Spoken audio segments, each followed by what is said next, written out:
வணக்கம். தொடர்ச்சியாக ஒரு 3-4 காணொலி விஜயை பற்றி பேசுகிற மாதிரி ஆயிடுச்சு. சரி, வழக்கம் போல வண்டியை திமுக பக்கம் திருப்பலாம், இல்லை நம்ம அண்ணாத்த இருக்கார் திருமாவளவன், அவரை புகழ்ந்து பேசலாம் அப்படின்னு நினைக்கிறப்ப இல்லை என்னையே பேசுங்கிற மாதிரி ஒரு அற்புதமான கண்டென்ட் கொடுத்துருக்காப்புல நம்ம பனையூர் பண்ணையர். மரம் ஓய்வெடு கிடைத்தாலும் காற்று விடுவதில்லை அப்படின்னு மாவோ சொன்னது மாதிரி நாம கடந்து போகலாம்னு நினைச்சா கூட வம்படியா வண்டியில் ஏறாப்புல.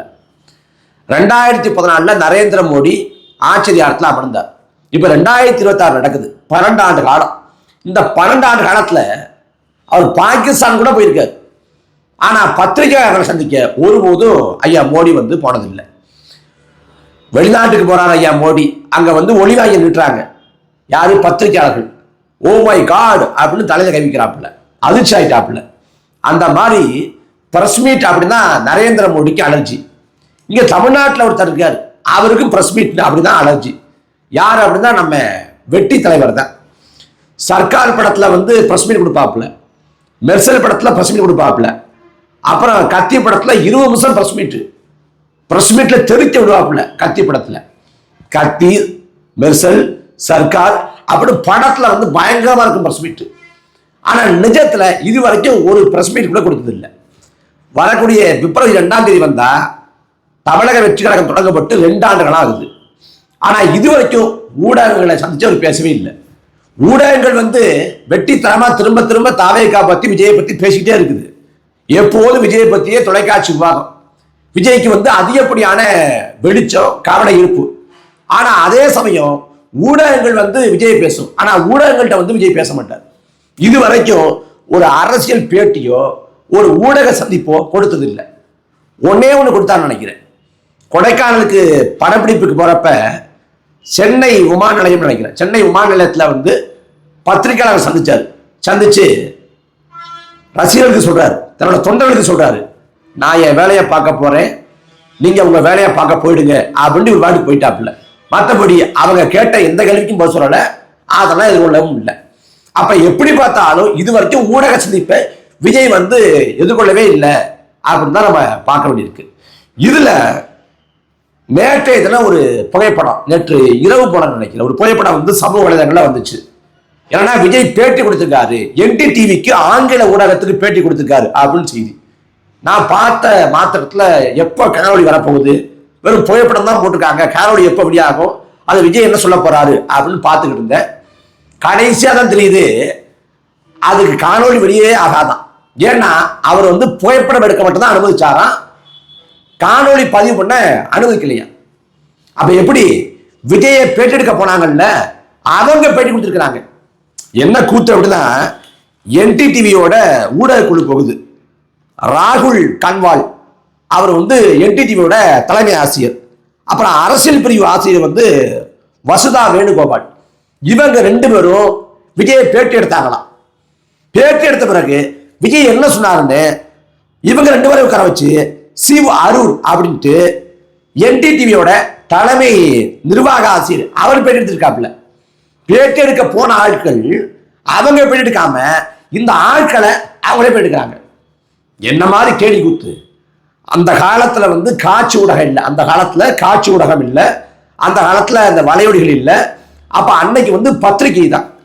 அப்ப பேட்டி எடுப்பாங்கன்னா செய்தியை சொல்ல அவங்க குறிப்பெடுத்துக்குவாங்க. அது அச்சு ஊடகத்துக்கானது. ஆனா இன்னைக்கு அச்சு ஊடகமா இருக்கக்கூடிய ஜூனியர் விகடன், குமுதம் போன்ற இதழ்கள் கூட அவங்க அச்சு ஊடகத்துக்காக பேட்டி எடுத்தா கூட அதை ஒளிப்பட கருவி கொண்டு பதிவு பண்றாங்க. ஒரு பக்கம் பிரிண்டா வருது, பேப்பர்ல பிரிண்டா வருது, இன்னொரு பக்கம் பேட்டியாவும் யூடியூப்ல பதிவேற்றம் பண்றாங்க. இப்படி இருக்கிறப்ப NDTV ஒரு அச்சு ஊடகம் இல்லை, ஒரு காட்சி ஊடகம், ஒரு தொலைக்காட்சி ஊடகம். அந்த தொலைக்காட்சி ஊடகத்துக்கு இவர் பேட்டி கொடுக்கிறாருன்னா காணொலியாக பதிவு செய்யப்பட வேண்டும். ஆனா காணொலி பதிவு செய்யப்படாம கேமராலாம் ஆஃப் பண்ணிருக்க, ஆஃப் பண்ற மாதிரினா நான் பேட்டி தர்றேன். நான் முன்னப்பதான் சொல்லுவேன், நீங்க இடையில மானே தேனே பொன்மானேன்னு போட்டு நீங்க கோர்த்து எழுதிக்குங்க அப்படின்னு சொல்லியிருக்காப்புல போல இருக்கு. அந்த மாதிரி எழுதி வச்சிருக்காங்க. ஏன்னா இப்ப ஜூனியர் விகடன் இல்ல இன்னும் பிற இதழ்கள் அவங்க அலைபேசியில கூடுவாங்க, இதுக்கு ஒரு பேட்டி வேணும் சார் அப்படிம்பாங்க. அது வீடியோ பேட்டியா இல்ல வெறும் அச்சுக்காக கேட்கிறப்ப இல்ல அச்சுக்கு தான் நீங்க சொன்னா போதும்பாங்க. நாம சில செய்திகளை சொல்லுவோம், அவங்க சில மொழிநடையை மாற்றி சில செய்திகளை உள்ள சேர்த்து இது சரியா இருக்கா அப்படின்னு கேட்பாங்க. சரியா இருக்கு அப்படின்னா அப்படியே போடுவாங்க. அது மாதிரி விஜய் அங்க என்ன சொன்னாருங்கிறது அந்த 2 பேருக்கு தான் வெளிச்சம், மற்றபடி யாரும் தெரியாது. அப்ப விஜய் இங்க பேட்டி கொடுத்தாங்கிறதே அபத்தம். இவ்வளவு நாளா ஒர்க் ஃப்ரம் ஹோம் அப்படிங்கிற பாலிடிக்ஸ் பண்ணியிருந்தாப்புல, வீட்டுல இருந்து அரசியல் பண்ணுவாப்புல. பாதிக்கப்பட்டவங்களை பணிகள் அலுவலகத்துக்கு கொண்டுவாரு, வெள்ளத்தால பாதிக்கப்பட்டவர்கள் நிவாரணம் தரத்துக்கு பணிகள் அலுவலகத்துக்கு ஆள வச்சு அழைச்சிட்டு போவாரு. இதை விட கூத்தா கரூர் மரணங்கள்ல பாதிக்கப்பட்ட குடும்பத்தார ரெசார்ட்டுக்கு கூப்பிட்டு ஆட சொன்னார். இப்ப அடுத்த கட்டமா என்டிடிவி இங்க தமிழ்நாட்டில் கூடிய அரசியல் தலைவர்களை பேட்டி எடுக்குது. எடப்பாடி பழனிசாமி, உதயநிதி ஸ்டாலின், கனிமொழி, கமலஹாசன், அரசியல் பிரமுகர்கள் எல்லாரும் போய் பேட்டி தர்றாங்க. எல்லாரும் உட்கார்றப்ப ஊடக கேள்வி எழுப்புது. அந்த கேள்விக்கு அந்த நொடியில பதில் சொல்றாங்க. அது காணொலியா பதிவேற்றம் செய்யப்படுது. ஆனா விஜயை பொறுத்த வரைக்கும் நான் எல்லாம் அங்க வரமாட்டேன், நீங்க வேணா 2 பேரும் வாங்க, நான் சொல்றத போய் இந்த மாதிரி சொன்னாராம், ரொம்ப வருத்தப்பட்டாராம், ரொம்ப கவலைப்பட்டாராம், ரொம்ப இதாயிட்டாராம், எமோஷனல் ஆயிட்டாராம் அப்படின்னு நீங்க போய் சொல்லுங்க அப்படின்னு சொல்லியிருக்காப்புல. அந்த கருமமும் பேட்டி அப்படின்னு கம்மி சுத்துறாங்க. சரி, அந்த பேட்டில சொல்லப்படுது இல்ல, அதுல ஏதாவது உருப்படியா சொன்னாரான்னு பார்த்தா கரூர் நிகழ்வு அவரை பாதிச்சுட்டான். மற்றபடி கரூர் நிகழ்வுக்கு ஒரு காரணமா நான் அமைஞ்சிட்டேன், அதுக்கு வருத்தம் தெரிவிக்கிறேன், மன்னிப்பு கோரன்னு இந்த நொடி வரை பேசவில்லை. அதன் மூலம் அவருக்கு அதுல எந்த குற்ற உணர்ச்சியும் இல்லை, எந்த வழியும் இல்லை, எந்த வேதனையும் இல்லைங்கிறது மீண்டும் ஒரு முறை நிரூபணம் செய்யப்பட்டிருக்கு. அப்புறம் சொல்றாரு, ஜனநாயகம் படத்துக்கு சிக்கல் வரும்னு எதிர்பார்த்தேன், அது நடந்துருச்சு, அதுக்கு ஏற்ற மாதிரி இந்த மனநிலையை தயார் பண்ணி வச்சிருந்தேன் அப்படிங்கிறாப்புல. சரி, ஜனநாயக படத்துக்கு சிக்கல் வருது, யார் மூலம் வருது? யார் தர்றா? தணிக்கை வாரியம்னா தன்னாட்சி அமைப்பு கிடையாது, ஒரு தனியார் அமைப்பு கிடையாது, அது மத்திய அரசின் அங்கம். அப்ப தணிக்கை வாரியம் பண்ணதுன்னா மத்திய அரசு பண்ணுது. அப்ப மத்திய அரசின் செயல்பாடு கண்டிக்கத்தக்கது. அமித்ஷா திட்டமிட்டு பண்றாரு, பாஜக திட்டமிட்டு பண்ணுது. ஏன் இப்படி சொல்லுங்களேன், பாஜக என்ன கண்டு பயப்படுது கூட சொல்லுங்களேன், ஏன் அதை கூட சொல்லல? ஜனநாயக படத்துக்கு சிக்கல் சொல்றாரு, ஆனா யாரால சிக்கல் அப்படின்னு சொல்லல, அந்த சிக்கலை கண்டிக்கிறேன்னு சொல்லல. கரூர் மரணம் பாதிச்சுங்கிறாரு, கரூர் மரணத்துல என்ன நடந்துச்சு, நான் அதை எப்படி பொறுப்பேற்கிறேன் அப்படின்னு எதுவும் சொல்லல. அதை விட கூத்தனா, நான் கிங் மேக்கர் இல்ல, நானே வெற்றி பெற போறேன்னு. நான் கிங் மேக்கர்ல கிங்கா இல்ல சங்காங்கிறத 26 தேர்தலுக்கு பிறகு பார்க்கலாம். அப்புறம் இன்னொன்னு சொல்றாரு, எனக்கு விசில் சின்னம் கொடுத்தது நான் முதல் வெற்றியா பார்க்கிறேன், இது தெய்வீக அசதி அப்படிங்கிறாப்புல. யாரு? பெரியார் பேரன், ஆனால் அம்பேத்கரோட கொள்கை வாரிசு, பெருந்தலைவர் காமராசரோட வழித்தோன்றல், வேலுநாச்சியாரோட கோட்பாடுகள் எடுத்து போறவர், அதே போல அஞ்சலி அம்மாவோட வாரிசாக கொள்கை வழி பேரனாக செயல்பட போறவர். அவர் சொல்றாரு, இந்த விசில் சின்னம் கிடைச்சது தெய்வீக அசதியா. இதை போல ஒரு கேள்வி கூத்து இதாக இருக்க. அதை விட கூத்து என்னன்னா, அப்புறம் சொல்றாப்புல, எனக்கு ரோல் மாடல் கருணாநிதி, ஜெயலலிதா, எம்ஜிஆருங்கிறாப்புல. எம்ஜிஆரை திரைத்துறையில இருந்து அரசியலுக்கு வந்தா எல்லாரும் எம்ஜிஆரை முன்னுதாரணமா காட்டுறது வழக்கம் தான். ஜெயலலிதாவை முன்னுதாரணமா காட்டுறாரு. ஜெயலலிதா தலைவா படத்துல டைம் டு லீடுங்கிற துணைத்தலைப்பு போட்டதால அந்த படத்தை வெளியே விடாம தடுத்து இவர் கொடநாட்டுல போய் 5 மணி நேரம் காத்து கிடந்து, அப்பாவும் மகனும் காத்து கிடந்து, அப்பயும் ஜெயலலிதா மதிக்காம அப்புறம் கை அப்படியே கட்டிக்கிட்டு ஒரு காணொலி போட்டு அதுக்கப்புறம் சீப்போ அப்படின்னு அந்த படத்தை வெளியிட வச்சாங்க. அதுக்கு முன்னாடியே இணையதளங்கள்ல தலைவா படம் வந்துருச்சு. தலைவா படத்துக்கு ஏற்பட்ட நெருக்கடி தெரியும், அது ஜெயலலிதாவோட தனிப்பட்ட காழ்ப்புணர்ச்சி, தனிப்பட்ட கோபத்தை வெளிப்படா படிச்சும் தெரியும். தெரிஞ்சும் கூட ஜெயலலிதா முன்னுதாரணம். ஜெயலலிதா ஊழல் வழக்கில் தண்டிக்கப்பட்டவர். மிக அண்மையில அதிமுக ஊழல் சக்தினார் இதே விஜய். ஆனா ஜெயலலிதா ஊழல் வழக்கில் தண்டிக்கப்பட்டவர். ஜெயலலிதா எப்படி ரோல் மாடலா இருக்க முடியும்? இதை விட கூத்து கருணாநிதி ரோல் மாடலுங்கிறாப்புல. கருணாநிதி ரோல் மாடல் தான். எப்ப விஜய் தான் பேசுறாரு, 1969க்கு பிறகு திமுகவோட தலைமை தப்பானவன் கைக்கு போயிடுச்சுக்குது. யார சொல்றாருன்னா, அண்ணாவோட மறைவுக்கு பிறகு கருணாநிதி கையில 69 போயிடுச்சு அப்படின்னு சொல்றாரு. யாரு? விஜய். அப்ப கருணாநிதி 69 தலைமை பீடத்துக்கு, திமுகவோட தலைமை பீடத்துக்கு வந்ததே தவறுனா, மொத்த கருணாநிதியோட அரசியல் வாழ்க்கையே தவறுனா, கருணாநிதி ரோல் மாடலா எப்படி எடுத்துக்க முடியும்?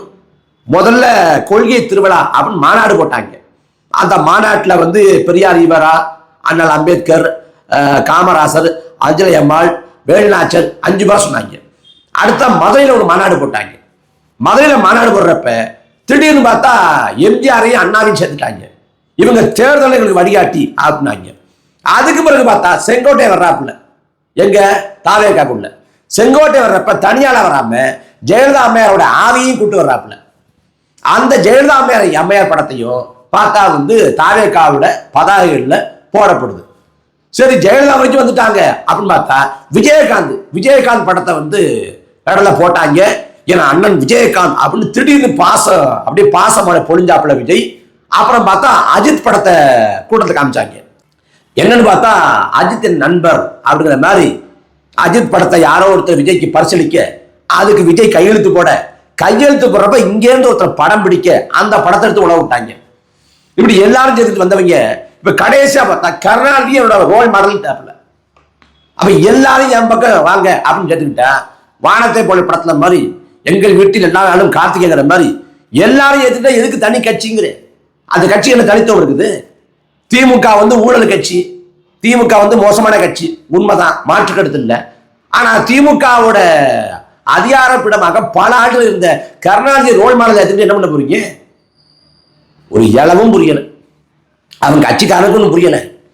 இப்ப திமுக காரன்ட்ட வந்து நம்ம கேள்வி எழுப்புவோம் சமூக வலைதளங்கள்ல. கேள்வி எழுப்புறப்ப அந்த கேள்விக்கு பதில் தெரியாது. அவன் மனுப்புவான், சமாளிப்பான், இல்ல சம்பந்தமே இல்லாத ஒரு கதையை எழுதுவான், அவதூறு பரப்புவான், இல்ல ஆபாசம் கூட எழுதுவேன். இது திமுக காரனோட பாணி. திமுக காரன் கேள்வி கேட்டோம்னா பதில் தெரியாது. இந்த தாவேக்காரனுக்கு கேள்வி கேட்டோம்னா அவனுக்கு கேள்வியே புரியாது, என்னடா சொல்றாங்கன்னு அவனுக்கு புரியாது. அப்ப இஷ்டத்துக்கு சம்மந்தமே இல்லாம அவன் ஒன்ன பேசிட்டு இருப்பான். இப்ப இந்த பேட்டியை பார்த்து இந்த பேட்டிக்கே பாத்தியா தளபதி மரல விட்டுட்டாரு, வட இந்திய ஊடகங்கள் ஆங்கில ஊடகங்கள் தளபதியை கவனிக்குது அப்படிங்கிறாங்க. ஊடகங்கள் வந்து தமிழ்நாட்டு ஊடகங்கள் இனியாவது திருந்தணும். தமிழ்நாட்டு ஊடகங்களை ஒரு பொருட்டா கூட விஜய் மதிக்கல. இது வரைக்கும் ஒரு ஊடக சந்திப்பையோ இல்ல ஒரு தனி பேட்டியோ தமிழ்நாட்டு ஊடகங்களுக்கு விஜய் தரல. ஆனா ஊடகங்கள்லாம் திரும்ப திரும்ப விஜயை பிடிச்சி தொங்கிட்டு இருக்குது. இந்த பனையூர் பண்ணையாருக்கு திரும்ப மவுசு ஏத்துற மாதிரி திரும்ப ஒரு கருத்துராக செஞ்சுக்கிட்டு இருக்கு. அதனால உணர்ந்து திருந்தணும். அப்புறம் விஜய் பத்திரிகை சந்திக்க மாட்டேன், என் வாழ்நாள் முழுமைக்கும் சந்திக்க மாட்டேன் அப்படின்னு வெளிப்படையா அறிவிச்சிடலாம். ஏன்னா விஜய் பத்திரிகையாளர் என்னைக்கு சந்திக்கிறாரோ அன்னையோட தாவேக்காவோட அரசியல குழி தோண்டி போய வேண்டியதான். ஒட்டுமொத்த பிம்பமும் உடஞ்சு போயிடும். இவ்வளவு நாட்கள கட்சிக்காரன் தான் தற்கொலை நினைச்சோம், அந்த கட்சியின் தலைவரே தற்கொலைங்கிறது அன்னைக்கு வெட்ட வெளிச்சமாயிரும். அதனால விஜய் வந்து பத்திரிகையாளர் சந்திக்காம இருக்கிறது தான் அவருக்கு நல்லது, அவர் கட்சிக்கு நல்லது.